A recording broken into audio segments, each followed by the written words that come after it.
चलिए अब रुख अहम खबरों की ओर कर लेते हैं। देसी वैक्सीन निर्माता कंपनी भारत बायोटेक ने कोवैक्सीन के तीसरे और अंतिम फेज का ट्रायल अब पूरा कर लिया है। साथ ही कंपनी ने तीसरे फेज के रिजल्ट आधिकारिक तौर पर जारी भी कर दिए हैं। बताया गया है कि कोवैक्सीन कोरोना के गंभीर मरीजों और डेल्टा वेरिएंट के मरीजों पर भी असरदार पाई गई है।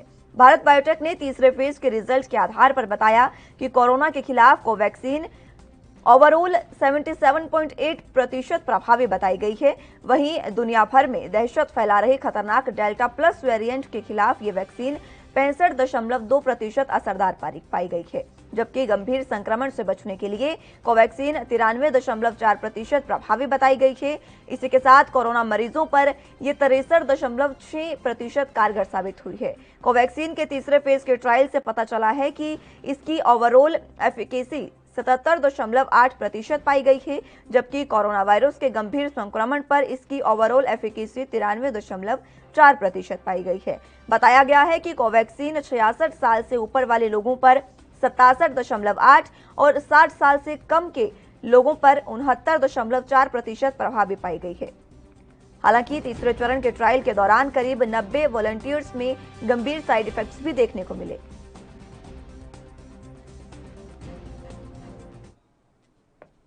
वहीं नीति आयोग के सदस्य डॉक्टर वीके पॉल ने बताया है कि सरकार सिंगल डोज कोरोना वैक्सीन के लिए अमेरिकी कंपनी जॉनसन एंड जॉनसन से बातचीत कर रही है और प्लान के मुताबिक भारत में इस वैक्सीन का प्रोडक्शन हैदराबाद की कंपनी बायोलॉजिकल ई ही करेगी। एप्लीकेशन डीसीजीआई के पास है, वो प्रोसेस ऑफ इवैल्यूएशन जो है सब्जेक्ट एक्सपर्ट कमेटी के द्वारा हो रहा है। हमें इंतजार करना चाहिए कि वो जल्दी फैसला करेंगे, लेकिन सब डेटा के ऊपर आधारित होता है कि उसमें सारे जवाब मिल गए हैं जो हमें चाहिए। हमें यही उम्मीद है कि जल्दी फैसला होगा और पॉजिटिव फैसला होगा, क्योंकि हमारे लिए ये वैक्सीन एक प्राइड का मोमेंट है, यूनिक टेक्नोलॉजी है, दुनिया में पहली बार ही। और अगर ये वैक्सीन सब तरह से साइंटिफिक पैरामीटर से उभर के आता है तो हमारे वैक्सीन प्रोग्राम में इसकी वजह से बहुत तेज गति और एनर्जी लगातार बातचीत चली हुई है। और it's a very good vaccine, single dose है, उसी एक डोज से पूरे का पूरा कोर्स पूरा हो जाता है। तो we are working very interactively with the company and we hope to find a way very soon. वहीं केंद्र सरकार ने किसान कानूनों पर शरद पवार के विचारों का स्वागत किया है। कृषि मंत्री नरेंद्र सिंह तोमर का कहना है कि सरकार किसान यूनियनों को कृषि कानूनों के जिन बिंदुओं पर आपत्ति है, उन बिंदुओं पर भारत सरकार खुले मन से विचार करने के लिए तैयार है। कृषि मंत्री ने यह भी कहा है कि शरद पवार का ऐसा कहना है कि किसान कानूनों में सभी कानूनों को बदले जाने की जरूरत नहीं है। जिन बिंदुओं पर आपत्ति है, उन पर विचार करके उन्हें बदला जाना चाहिए।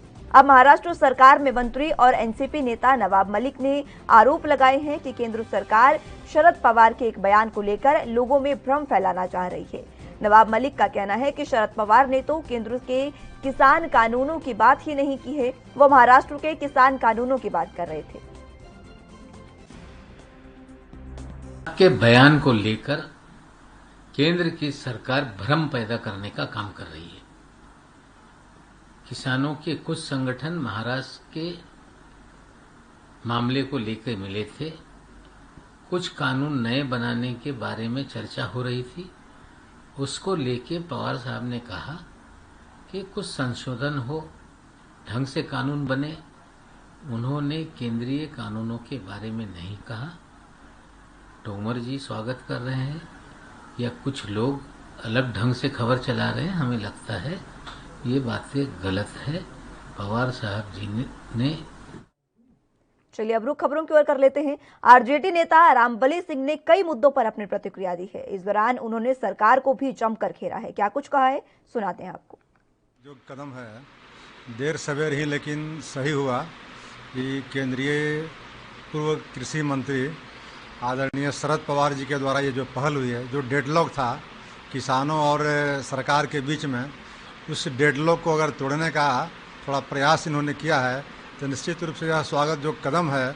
और इससे सरकार को भी और किसानों को भी थोड़ा सा मिल बैठ करके कोई समाधान निकालना चाहिए, ताकि भारत में बहुत दिनों से जो यह रुका हुआ है और इससे हजारों नहीं, लाखों नहीं, करोड़ों में किसान प्रभावित हो रहे थे, इससे किसानों को भी थोड़ा सा राहत मिलेगी और सरकार को भी ये हठधर्मिता को त्याग करके अगर स्वागत किया है तो मैं भी इसको स्वागत भी। अच्छी बात है कि भारत अपने काल में सबसे अधिक रिकॉर्ड निर्यात करने का काम किया, लेकिन अब निर्यात किन वस्तुओं का निर्यात किया यह अभी पूरी तरह से स्पष्ट नहीं है।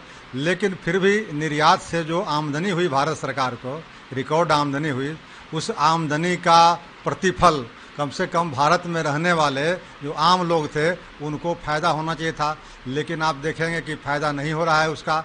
आज भारत में महंगाई चरम सीमा पर है और महंगाई से छोटा से लेकर के बड़ा तक यानी हर व्यक्ति प्रभावित हो रहा है। तो महंगाई को कम करने की दिशा में भी सरकार को पहल करनी चाहिए, तब जाकर के निर्यात से हुई आमदनी को हम लोग। ऐसा है कि ये भारत और पाकिस्तान के बीच में यह जो सीडो युद्ध होता है इससे दोनों ही देश को नुकसान होता है।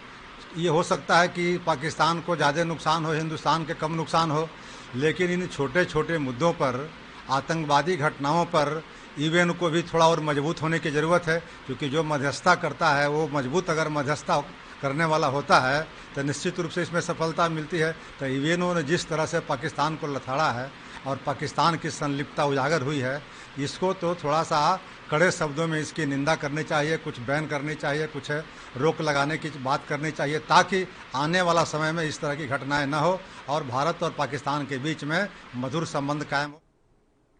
बीजेपी नेता तरुण चुग ने भी कई मुद्दों पर अपनी प्रतिक्रिया दी है और इस दौरान उन्होंने ममता बनर्जी पर जमकर निशाना साधा। ऐसा है कि मैं हैरान हूं, ममता जी को संवैधानिक पदों के सम्मान की, संवैधानिक पदों पर बैठे व्यक्तियों की, उन पदों की गरिमा की रति भर भी चिंता नहीं है। और अब ममता बनर्जी बंगाल की मुख्यमंत्री होकर अब देश के संवैधानिक, कल को ममता जी कहेंगी राष्ट्रपति को हटा दो, सेना प्रमुख को हटा दो, नौसेना प्रमुख को हटा दो। ममता जी अपनी हद में रहिए और संवैधानिक पदों का सम्मान करिए। देश के एक योग्य एडवोकेट तुषार मेहता जी, जो इस समय देश के सॉलिसिटर जनरल हैं, उनके बारे जिन शब्दों का और जिस तरह की बातों का आपने प्रयोग किया है, ये अनकॉन्स्टिट्यूशनल भी है, आपकी हद और सरहद से परे भी है, और इसके अंदर आपकी व्यक्तिगत कुंठा और महत्वाकांक्षा, अपने स्टेट के अंदर आपके द्वारा किए गए अपराध आपके सपनों में आ रहे हैं। इसलिए आपको डर लग रहा है कि ये कानून का शिकंजा कसता जा रहा है। जो अपराध टीएमसी के लोगों ने किए हैं वो अपराध उनके ऊपर भारी पड़ने वाले। ओवैसी साहब, योगी जी पिछले 5 साल से मुख्यमंत्री हैं और अगले 5 साल मुख्यमंत्री रहेंगे, और आपकी ध्या पर, एआईएम की और ओवैसी की ध्या पर वो मुख्यमंत्री नहीं है। यूपी के जनता के प्यार और यूपी की जनता को जो सुरक्षा, यूपी की जनता को जो उन्होंने योजनाओं के माध्यम से डिलीवरी दी है, एक अच्छा प्रशासन दिया है, इसलिए ओवैसी साहब, योगी जी मुख्यमंत्री हैं और योगी जी किसी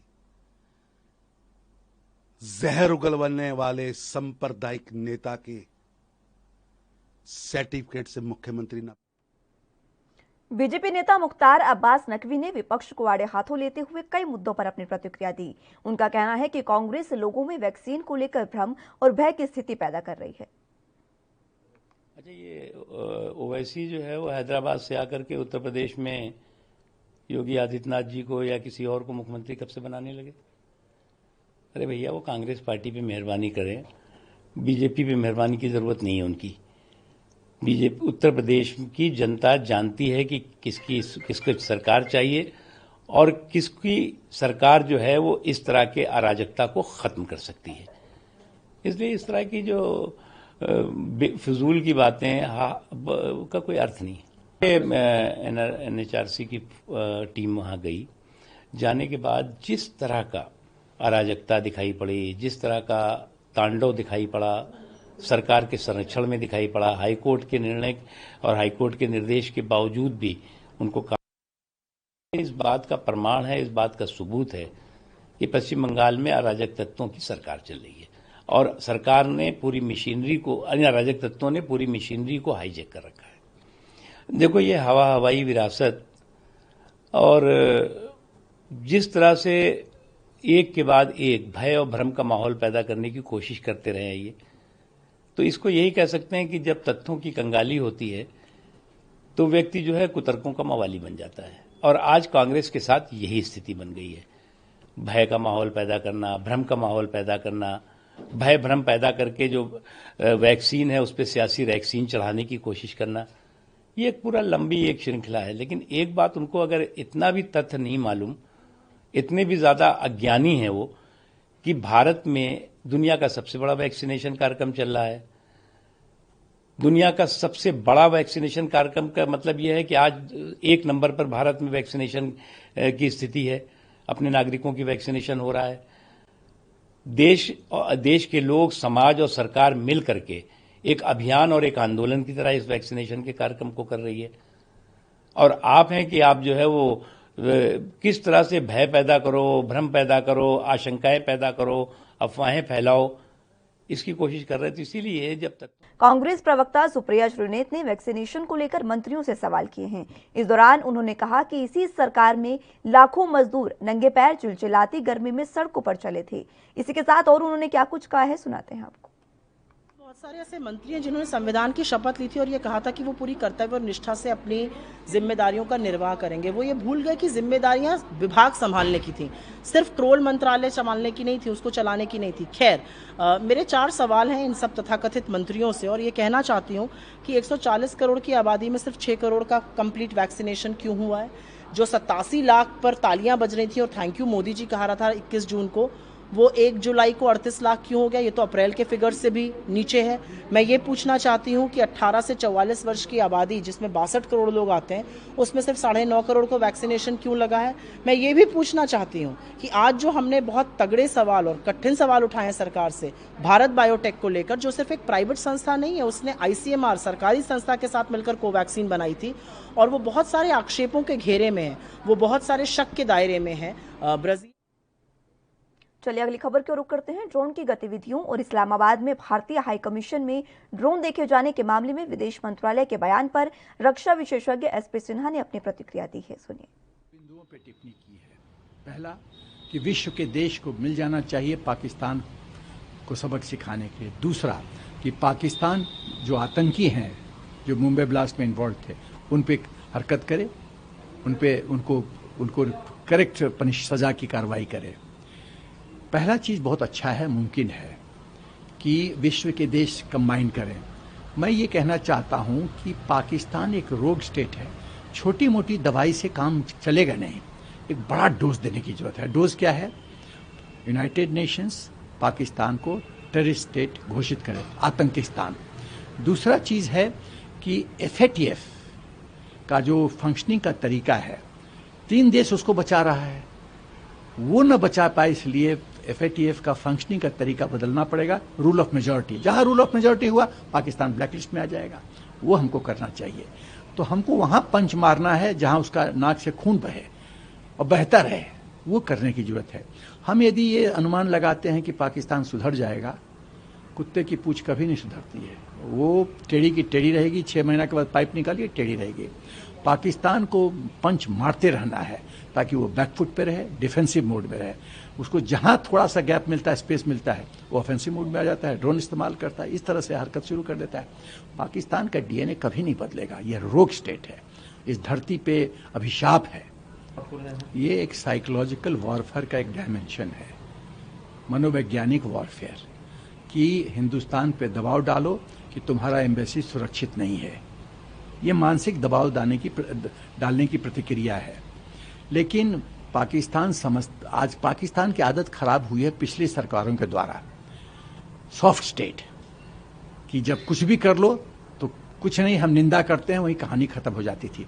अभी जो उसको मुंह पे थप्पड़ लग रहा है, तो पाकिस्तान बौखलाया है, उसको समझ में नहीं आ रहा कि हिंदुस्तान से डील कैसे करे। 370 हट गया, बालाकोट हो गया, तो समझ नहीं रहा है कि करें क्या। प्रेजेंस दिखाना भी है, लोगों को कन्विंस करना है कि वो ऑफेंसिव मोड में है, कुछ नहीं कर सकता, करेगा तो थप्पड़ लगेगा, बहुत नॉकआउट पंच लगेगा। तो पाकिस्तान अभी बहुत ही विस्मय में है कि करूं तो क्या करूं। लेकिन ये जो प्रतिक्रिया पाकिस्तान कर रहा है ये भूलता है कि मौजूदा सरकार इतनी सशक्त है। यदि ऐसा उसने कुछ हरकत किया तो टिट फॉर टैट, जैसे को तैसा वो जवाब मिलेगा, अब बहुत ही मजबूत जवाब। पाकिस्तान की राजधानी इस्लामाबाद में भारतीय हाई कमीशन के अंदर ड्रोन देखे जाने की घटना पर अब प्रतिक्रियाएं सामने आने लगी हैं। इसी पर रक्षा विशेषज्ञ अनिल गौड़ ने भी अपना बयान दिया है और उन्होंने क्या कुछ कहा है वो सुनाते हैं आपको। ड्रोन्स के साथ ज़्यादा ही एक मैं कहूँगा हिंदुस्तान को चुनौती दी है। पहले तो जम्मू कश्मीर के अंदर जम्मू एयरपोर्ट और बाकी इलाकों के ऊपर सिक्योरिटी इस्टेब्लिशमेंट्स के ऊपर ड्रोन फिराए उसने, और अब इस्लामाबाद के अंदर जो हमारी एम्बेसी है उसके ऊपर भी ड्रोन फिरा रहा है। ये एक इंटरनेशनल लेवल पे मैं कहूँगा यूनाइटेड नेशंस रेजोल्यूशन और ये इंटरनेशनल ट्रीटीज का एक सीधा सीधा उल्लंघन है, क्योंकि एम्बेसी जो होती है, एम्बेसी की जितनी वो बाउंड्री होती है वो एक सॉवरेन नेशन की होती है। जिस नेशन की वो एम्बेसी होती है वो उसकी सॉवरेन टेरिटरी होती है, उसके ऊपर कोई भी आप ऐसी इंट्रूजन नहीं कर सकते। और पाकिस्तान ने ये जो किया है तो मैं तो कहूंगा कि भारत को ये जो मुद्दा है ये यूनाइटेड नेशन में भी उठाना चाहिए, इसको G20 में भी ले जाना चाहिए और सारी दुनिया के आगे ये रखना चाहिए कि पाकिस्तान जो है वो इंटरनेशनल नॉर्म्स के खिलाफ चल रहा है और एक ऐसा मुल्क बन रहा है कि जो आतंकवाद और उसको आतंकवाद को बढ़ावा देने के लिए ही है। तो ये एक बहुत बड़ी चुनौती अब हो गई है हिंदुस्तान के लिए और जल्द से जल्द मैं कहूँगा कि उनको ये इसका जो तोड़ है वो निकाल लेना चाहिए। हिंदुस्तान के अंदर अपने ड्रोन जो हैं एंटी ड्रोन सिस्टम लगा देने चाहिए और पाकिस्तान के अंदर जो ये हुआ है। सावन का महीना आने वाला है और इसी महीने में पूरी दुनिया के भक्तों के लिए काशी आकर्षण का केंद्र बनती है, लेकिन इस बार राजनीतिक आकर्षण भी इस बार नेताओं को काशी खींच कर ला रहा है। समाजवादी पार्टी के राष्ट्रीय अध्यक्ष अखिलेश यादव सावन के पहले सोमवार को वाराणसी आएंगे और बाबा को जल चढ़ाकर यदुवंशी जलार्पण की प्रक्रिया को निभाएंगे और सावन के पहले सोमवार को काशी में बाबा विश्वनाथ का जलाभिषेक भी किया जाएगा। सपा प्रमुख यदुवंशियों की परंपरा को निभाएंगे। बाबा विश्वनाथ में 2022 की जीत का आशीर्वाद भी उनसे मांगेंगे। वैसे तो पूरे श्रावण मास में ही भक्त काशी में डेरा डालते हैं, लेकिन प्रथम और अंतिम सोमवार को यदुवंशी बाबा को जल चढ़ाते हैं। केदार घाट में जल का घड़ा भरते हैं और बाबा का जलाभिषेक किया जाता है। मान्यता है कि इस जलार्पण से पूरे साल विश्व आपदा से दूर रहता है। इसके साथ ही इसके पीछे की कथा भी है। 1932 में अकाल पड़ा, तब काशी में यदुवंशियों ने बाबा को जल चढ़ाया था और बरसात हुई। तब से परंपरा चली आ रही है और अब इस बार अखिलेश यादव भी बाबा को जल चढ़ाने वाले हैं।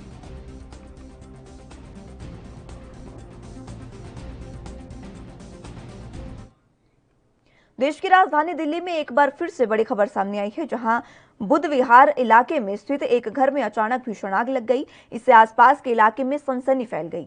सूचना के बाद मौके पर दमकल विभाग की कई गाड़ियां पहुंची। हालांकि किसी तरह से समय रहते आग पर काबू पा लिया गया। जानकारी के मुताबिक आग सुबह करीब 6:30 बजे लगी थी। हादसे में 5 लोग झुलस गए हैं, वहीं एक दमकल कर्मी भी घायल हो गया है।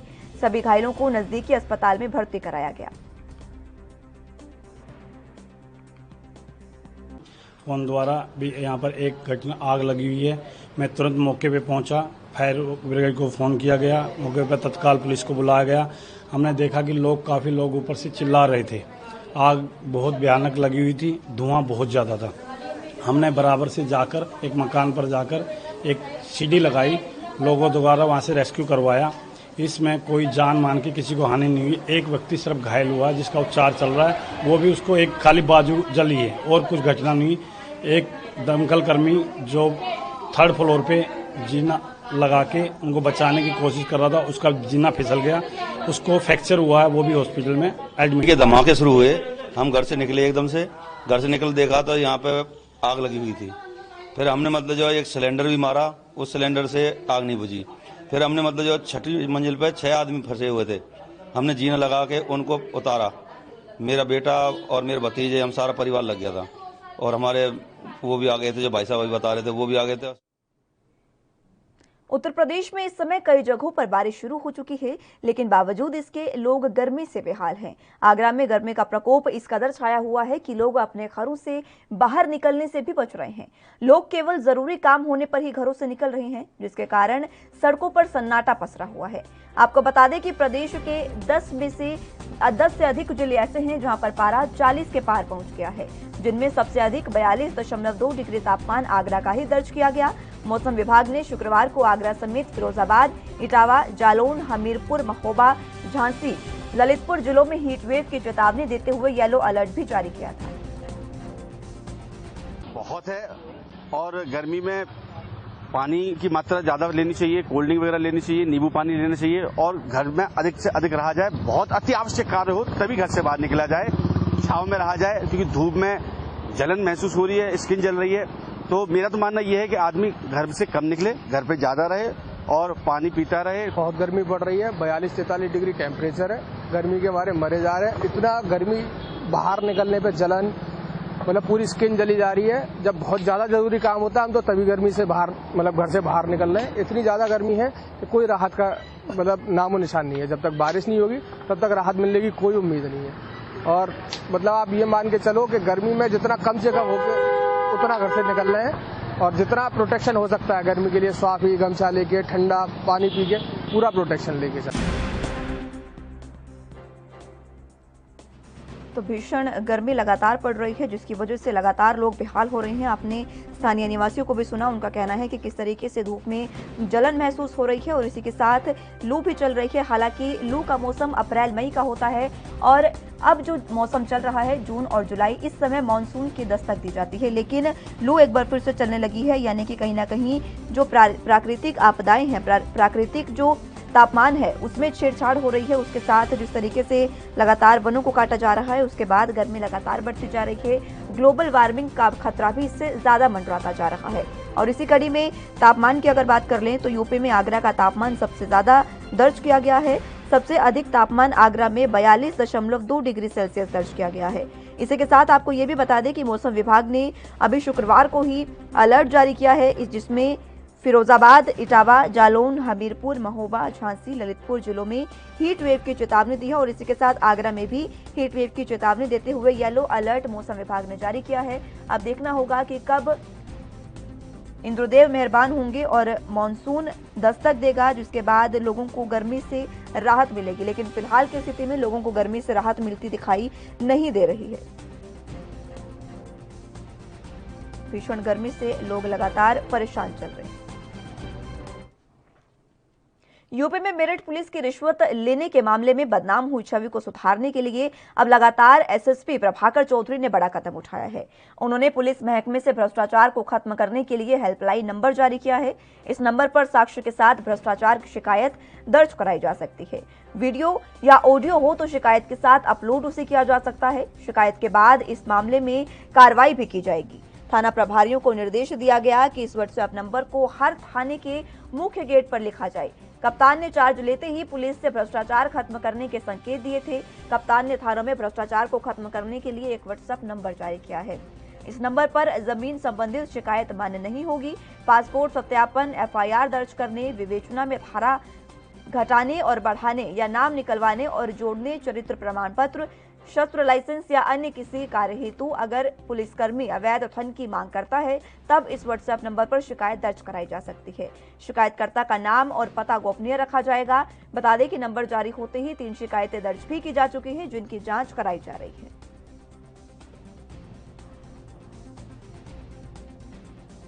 तो लगातार जिस तरीके से भ्रष्टाचार देखने को मिल रहा है, इसी भ्रष्टाचार पर मेरठ पुलिस की एसएसपी प्रभाकर चौधरी ने बड़ा कदम उठाया है। उन्होंने एक हेल्पलाइन नंबर जारी किया है जिस पर आम जनता सीधे एसएसपी से संपर्क कर सकती है। इस हेल्पलाइन नंबर पर अपनी शिकायतें अगर आप अपलोड करते हैं, लेकिन आपके पास पुख्ता सबूत उसके लिए होने चाहिए, वीडियो या ऑडियो हो तो आप शिकायत अपलोड कर सकते हैं और आपकी शिकायत अपलोड होने के बाद मामले में कार्रवाई की जाएगी। और प्रभाकर चौधरी का जो ये कदम है उसको देखने के लिए, उसके लिए एक अब बानगी जो उनको देखने को मिली है, अब उसके लिए कार्रवाई भी शुरू हो चुकी है। नंबर जारी होते ही 3 शिकायतें भी आ चुकी हैं जिनकी जांच कराई जा रही है और नंबर भी उन्होंने जारी कर दिया है और तमाम थानों के बाहर ये नंबर लगाने लिखने के लिए भी उन्होंने निर्देश सभी थानों को दे दिए हैं।